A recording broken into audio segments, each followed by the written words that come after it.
आज बॉलीवुड नारद एक controversial list बनाने जा रहा है, जिसके लिए निश्चित ही आलोचनाओं का सामना करना पड़ेगा। आज हम बात करने जा रहे हैं बॉलीवुड के टॉप मोस्ट हास्य कलाकारों के बारे में। अब टॉप 10 के दायरे में रहकर लिस्ट बनेगी तो जाहिर सी बात है कि ढेरों नाम ऐसे भी होंगे जो हमारी लिस्ट में जगह नहीं पाएंगे। हो सकता है कि आप में से कुछ लोग नाराज हो जाएं, पर फिर भी आज ये लिस्ट बनकर रहेगी और जो लोग नाखुश हों वो खाने में 2 रोटी ज्यादा खा लेना।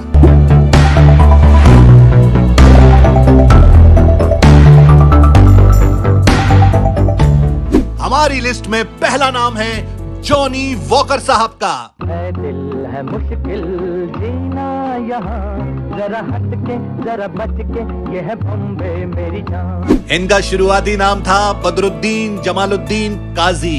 300 से भी ज्यादा फिल्मों में काम किया।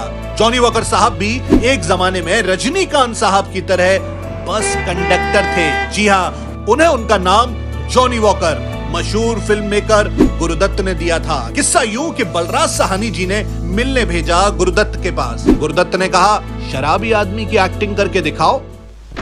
मैं तो नहीं पीता हूँ, मैंने तो नहीं पी है। अब बदरुद्दीन जमालुद्दीन काजी ने जो किया वो गुरुदत्त को बेहद पसंद आया और उन्होंने उस फिल्मी शराबी को शराब का एक ब्रांड नेम दे दिया, जॉनी वॉकर। जॉनी वॉकर की मशहूर फिल्में थी बाजी, मिस्टर एंड मिसेस 55, सीआईडी, प्यासा, घर संसार, कागज के फूल, मुगले आजम और ना जाने कितनी ही फिल्में। हमारी लिस्ट में दूसरा नाम है महमूद अली उर्फ महमूद का। हमें काले हैं तो क्या हुआ, दिल वाले हैं। हमें काले हैं तो पापा मुमताज अली फिल्मों में डांस किया करते थे और चरित्र अभिनेता भी थे। अपने पापा से ही एक्टिंग और डांस के गुण महमूद को मिले। एज अ चाइल्ड आर्टिस्ट शुरुआत की फिल्म किस्मत से। किस्मत फिल्म में उन्होंने अशोक कुमार यानी दादा मुनि के बचपन का किरदार किया था। आ गया बेटा, रोटी दो। अरे ये कपड़े कहाँ पा डाले? कहीं नहीं बेटा, पहले मुँह हाथ धो ले, फिर कपड़े बदल कर खाना खाइयो। नहीं, मैं कपड़े नहीं बदलूंगा। अपने शुरुआती दौर में महमूद ने ड्राइवर का काम भी किया था। 10:30 बजे राजकुमारी, 11 बजे हेलन, 11:30 बजे कुमकुम। साहब, आप कौन सी फिल्म कंपनी में काम करते हैं? मशहूर डायरेक्टर राजकुमार संतोषी के पिता पीएल संतोषी के यहाँ महमूद ड्राइवर रहे। बाद में राजकुमार संतोषी ने अपनी फिल्म अंदाज अपना में महमूद साहब को कास्ट भी किया था। गुजरे जमाने में ये महमूद की एक्टिंग का जादू ही था कि कई बड़े नामचीन हीरो उनके साथ काम करते हुए बेहद अलर्ट रहते थे। वो इसलिए कि कहीं महमूद सीन में उन पर भारी ना पड़ जाएं। महमूद की कुछ मुख्य फिल्में रहीं प्यासा, परवरिश, ससुराल, गृहस्थी, जौहर महमूद इन गोवा, गुमनाम, प्यार किए जा, पड़ोसन, मैं सुंदर हूँ, पारस, बॉम्बे टू गोवा, कुंवारा बाप और ना जाने कितनी ही फिल्में। आपको आपकी जानकारी के लिए बता दें कि उनकी फिल्म छोटे नवाब वो फिल्म थी जिसमें उन्होंने मशहूर संगीतकार आर.डी. बर्मन को पहला ब्रेक दिया था।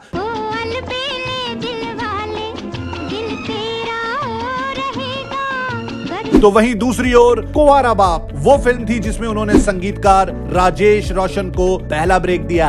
हमारी लिस्ट में तीसरा नाम है कैस्टो मुखर्जी का। अकबर तशरीफ ला रहे हैं। कोई है? आया, चलेगा। कलकत्ता में जन्म हुआ। अपने फिल्मी करियर में ज्यादातर शराबी आदमी का किरदार किया।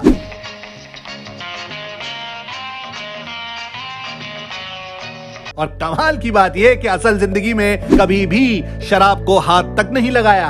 अपने हिंदी फिल्म करियर की शुरुआत की ऋषिकेश मुखर्जी की फिल्म मुसाफिर से। हिंदी और बांग्ला फिल्मों में काम तो मिल रहा था मगर ना के बराबर। उनका एक किस्सा यहाँ बताना बनता है। हाथ में कुछ खास काम नहीं था, जैसा कि अपने शुरुआती दौर में हर एक्टर करता है वही इन्होंने भी किया, स्ट्रगल। एक बार कैस्टो मुखर्जी पहुंचे फिल्मकार बिमल रॉय के पास काम मांगने। बिमल रॉय ने कहा, फिलहाल कुछ नहीं है, बाद में आना। कैस्टो बड़ी उम्मीद लेकर गए थे तो मायूस होकर वहीं खड़े रह गए। बिमल रॉय ने उन्हें वहीं खड़े देखा तो थोड़ा चिढ़ गए। बोले, जा क्यों नहीं रहे हो? मुझे ढेरों काम है, फिलहाल तुम्हारे लिए कुछ नहीं है मेरे पास। कैस्टो ने एक अंतिम प्रयास किया। देख लीजिए सर, अगर कुछ रोल मिल जाए तो बिमल रॉय चिढ़कर बोले, अभी मुझे एक कुत्ते के आवाज निकालने वाले कलाकार की जरूरत है, कुत्ते की तरह भौंक पाओगे? कैस्टो मुखर्जी ने इसे एक मौका माना और कहा, हाँ सर, मैं ऐसा कर सकता हूँ, आप काम तो दीजिए। फिर वहां कैस्टो ने जो कुत्ते की आवाज निकाली तो बिमल रॉय दंग रह गए। बिमल रॉय ने आगे चलकर सन 1960 में अपनी फिल्म परख में उन्हें मौका दिया। ऐसा था कैस्टो मुखर्जी का जुनूनी अंदाज। बॉलीवुड नारद की इस लिस्ट में अगला नाम है जगदीप का। चली चली रे पतंग मेरी चली रे, चली बादलों के पार होके डोर पे सवार। नाम सुनते ही फिल्म शोले का सूरमा भोपाली आंखों के सामने आ जाता है। क्या सुरमा भोपाली, तुम तो और भी लकड़ी कम कर रहे हो। अरे मियाँ, कम नहीं करूँगा तो क्या बढ़ाऊंगा? लो तराजू टेढ़ा हुआ जा रहा और आप कह रहे हो कि कम नहीं करो लकड़ी। पर इस महान कलाकार ने अपना करियर शुरू किया था एज अ चाइल्ड आर्टिस्ट। उनकी बचपन में की गई कुछ फिल्में थी अफसाना, अब दिल्ली दूर नहीं, मुन्ना, आर पार, 2 बीघा जमीन और हम पंछी एक डाल के। यहाँ जगदीप के बचपन का एक किस्सा सुनाना बनता है। दरअसल सन 1953 में नेशनल फिल्म अवार्ड्स दिए जाने थे। बच्चों की कैटेगरी में जो 3 फिल्में फाइनल तक पहुंची थी, उन तीनों ही फिल्मों में जगदीप बाल कलाकार थे। उस दौर में प्रधानमंत्री थे पंडित नेहरू। उन्होंने इन 3 फिल्मों के सभी बाल कलाकारों को मिलने दिल्ली बुलाया। जगदीप भी चाचा नेहरू से मिलने पहुंचे। सभी बच्चों को चाचा नेहरू ने गुलदस्ते भेंट किए, मगर जब जगदीप का नंबर आया तो गुलदस्ते खत्म हो गए थे। चाचा नेहरू ने जगदीप से कहा, बेटा गुलदस्ते तो नहीं है, पर मैं तुम्हारा फैन हूँ और तुम्हें कुछ देना चाहता हूँ। तब चाचा नेहरू ने अपनी छड़ी जगदीप को गिफ्ट कर दी थी। हमारी लिस्ट का अगला नाम है देवेन वर्मा। मामा जी ओ मामा जी, अरे बोले सारे गामा जी। इनका शुरुआती नाम था देवेंदु वर्मा, पर आगे चलकर कॉलेज के दिनों में इन्होंने अपना नाम बदलकर देवेन वर्मा रख लिया। अपने कॉलेज के दिनों में देवेन एक मिमिक्री आर्टिस्ट भी थे।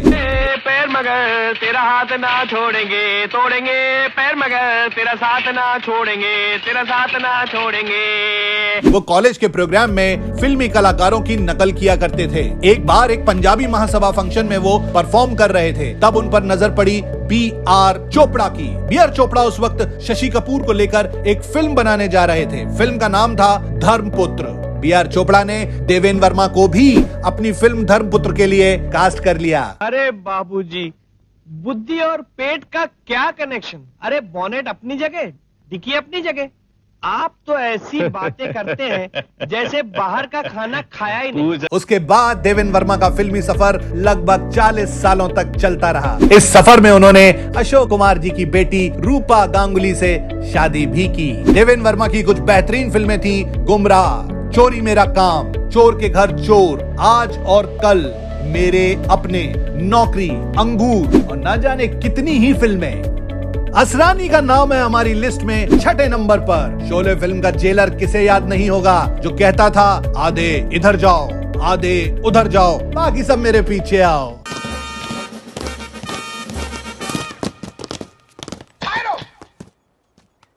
जेल का कोना कोना छान मारो, आधे इधर जाओ, आधे इधर जाओ, और बाकी हमारे साथ हाथ। उनका पूरा नाम है गोवर्धन असरानी, लेकिन इंडस्ट्री में उन्हें जाना गया सिर्फ असरानी नाम से।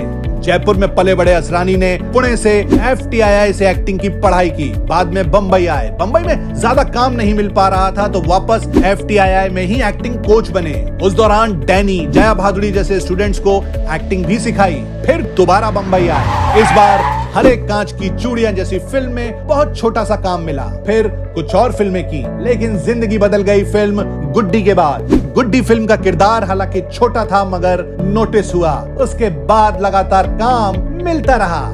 सुपरस्टार राजेश खन्ना के साथ तो लगभग 25 फिल्मों में काम किया। प्यार हुआ, इकरार हुआ है, प्यार से फिर क्यों डरता है दिल। उनकी कमाल की कुछ फिल्में थी सीता और गीता, बावर्ची, अभिमान, नमक हराम, चुपके चुपके, छोटी सी बात, मिली, द बर्निंग ट्रेन, तेरी मेहरबानियां, जो जीता वही सिकंदर और ना जाने कितनी ही फिल्में। लिस्ट में 7वें नंबर पर हैं कादर खान। ये है गुड़ की भेली, कहा राजा भोज, कहाँ गंगू तेली। शुरुआत डायलॉग राइटर से की। उनके लिखे डायलॉग्स के लिए उनकी जितनी तारीफ की जाए कम है। कई दिनों से आप चटनी रोटी ही खा रहे हैं। कहते हैं चादर जितनी बड़ी हो इंसान को पैर उतने ही फैलाने चाहिए, मगर मेरी तो चादर ही छिन गई है। साथ ही फिल्मों में अभिनय की दुकान भी हमेशा डिमांड में रही। क्या सेठ इंसाफ बराबर है ना? अरे तुम जैसा 2-4 आदमी और हिंदुस्तान में पैदा हो जाएगा ना, तो हिंदुस्तान का बेड़ा पार हो जाएगा। झूले लाल। एक बार दिलीप कुमार ने उन्हें एक नाटक ताश के पत्ते में अभिनय करते देखा। बस दिलीप कुमार साहब कादर भाई के फैन हो गए थे। दिलीप कुमार साहब ने उसी वक्त उन्हें बतौर अभिनेता अपनी 2 फिल्मों में साइन कर लिया। उसके बाद कादर भाई की हर तरह की भूमिका ने उन्हें आगे ही बढ़ाया। बोल एक कचुम्बर। अरे बोल पाखंडी, तू शुरू करना है क्या? अरे तू ही शुरू कर। अच्छा ठीक है, सुन ले। सुना। शुरुआती फिल्मों में नेगेटिव रोल्स किए तो बाद में ज्यादातर फिल्मों में कॉमेडी का ऐसा जादू बिखेरा कि हम उन्हें आज भी याद करते हैं। भगवान, इस आदमी का क्या नहीं होगा, हम गिरे थोड़े हैं, हम तो गिरने की प्रैक्टिस कर रहे हैं। शब्दों के साथ खेलना कादर खान को खूब आता था। मास्टर चिल्ला मत। तू मोहब्बत में मिटा जरूर है, मगर मोहब्बत के फलसफे को नहीं समझा। तू बहुत ऊंचा फलसफा है, और मैं यहाँ तेरी शरारतों को रफू करने आया था। तेरी बदतमीजों को रफू नहीं कर सकता मैं। उनकी कुछ बेहतरीन फिल्में थी दाग, महाचोर, अदालत, मुकद्दर का सिकंदर, सुहाग, कुर्बानी, कालिया, सत्ते पे सत्ता, तोहफा, खून भरी मांग, बाप नंबरी बेटा 10 नंबरी, राजा बाबू, साजन चले ससुराल और एटसेट्रा एटसेट्रा। हमारी लिस्ट में अगला नाम है एक्टर परेश रावल का। देने वाला जब भी देता देता छप्पड़ फाड़ के, देने वाला जब भी देता देता छप्पड़ फाड़ के। एक्टिंग में इनकी टाइमिंग इनकी हर फिल्म से समझी जा सकती है। परेश खुद कहते भी हैं कि acting is all about timing. शाने नहीं रे बाबा, आपटे बाबूराव गणपतराव आपटे। रोल सीरियस हो या फिर कॉमिक, दर्शकों को तभी पसंद आएगा जब टाइमिंग सही हो। परेश आगे कहते हैं कि टाइमिंग भी इम्प्रूव की जा सकती है अगर ईमानदारी और निष्ठा से कोशिश की जाए तो। आपकी शादी हुई है? हाँ हुई है। आपकी बीवी कैसी है? अच्छी है, इसीलिए तो शादी की है। घर में बच्चे हैं? नहीं है। घर में टीवी है? हाँ है। चलता है? CCTV है? स्टार कनेक्शन है? हाँ है। सभी तरह के किरदार निभाने वाले परेश भाई का सशक्त पहलू कॉमेडी भी है। अगर कमाल के कॉमेडी एक्टर्स का जिक्र हो तो हेरा फेरी के बाबूराव को कौन भूल सकता है।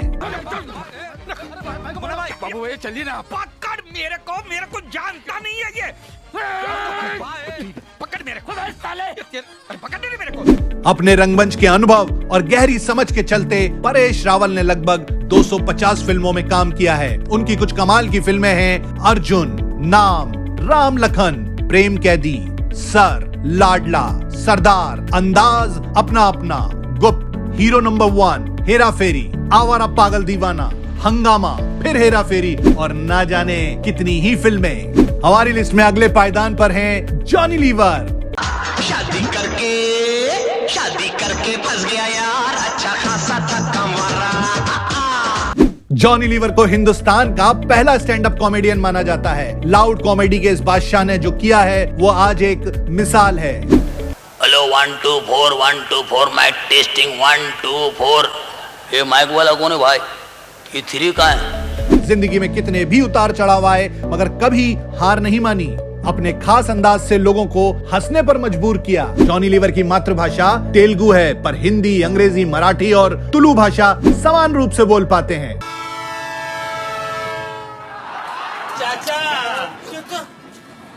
तोरा बाप चाचा, तोरा अम्मा से शादी किया करे चाचा चाचा। अब कैसा पड़ा तमाचा? आइडिया इस्तेमाल करा। चलो।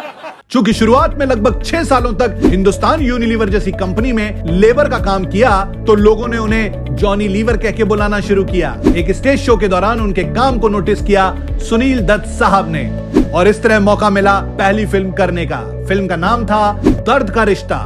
उसके बाद फिल्म लव 86 का उत्तम हो या जलवा फिल्म का मुथु, फिल्म तेजाब में अनिल कपूर के दोस्त की भूमिका हो या बाजीगर का बाबूलाल, फिल्म राजा हिंदुस्तानी का बलवंत सिंह हो या दीवाना मस्ताना फिल्म का गफूर, एक से बढ़कर एक कमाल के किरदार किए। वर्तमान दौर के हास्य कलाकारों में उन्हें बादशाह माना जा सकता है।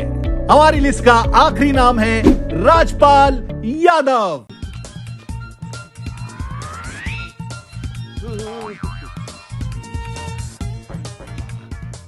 Hello doctor. सबसे पहले दूरदर्शन पर सीरियल किया मुंगेरी के भाई नौरंगी लाल। यह सुपरहिट सीरियल मुंगेरी लाल के हसीन सपने का सीक्वल था।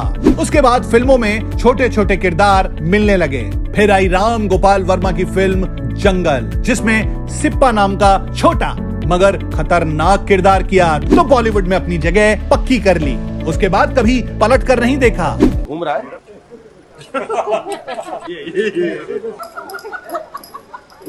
अगर आज के दौर में जॉनी लीवर के बाद अगर किसी ने ठीक से कॉमेडी में काम किया है तो वो राजपाल ही हैं। मैं कोई बोतल से निकला हुआ भूत हूँ कि एक के बाद एक काम देते जा रहे हो। फिल्म प्यार तूने क्या किया में उनकी निभाई छोटा वकील की भूमिका हो या फिर चांदनी बार का इकबाल चमड़ी, डरना मना है का वो सेब बेचने वाला जितना डराता है, तो वहीं दूसरी ओर मैं माधुरी दीक्षित बनना चाहती हूँ का राजा प्यारे से पति की भूमिका में जान डाल देता है। फिल्म वक्त का दम किरदार लक्ष्मण भी सभी को याद है। हंसा हंसा कर पागल कर देने वाली उनकी हास्य भूमिकाओं को आने वाला सिनेमा हमेशा याद रखेगा। कि मैं पागल हूँ। कौन बोलता है? लोग बोलते हैं मैं बदला बदला सा लगता हूँ। आपका क्या ख्याल है मंत्री जी? डॉक्टर हूँ मैं, मंत्री नहीं। अरे मोर उड़ाओ। उनकी कुछ बेहतरीन फिल्में जैसे गरम मसाला, शादी नंबर 1, अपना सपना, मनी मनी, फिर हेरा फेरी, भूल भुलैया और न जाने कितनी ही फिल्में हमेशा याद रखी जाएंगी। तो ये था बॉलीवुड नारद का कॉमेडी कलाकारों को लेकर टॉप 10। आगे भी इसी तरह के मजेदार वीडियोस के लिए हमारे चैनल को अब तो सब्सक्राइब कर ही लीजिए।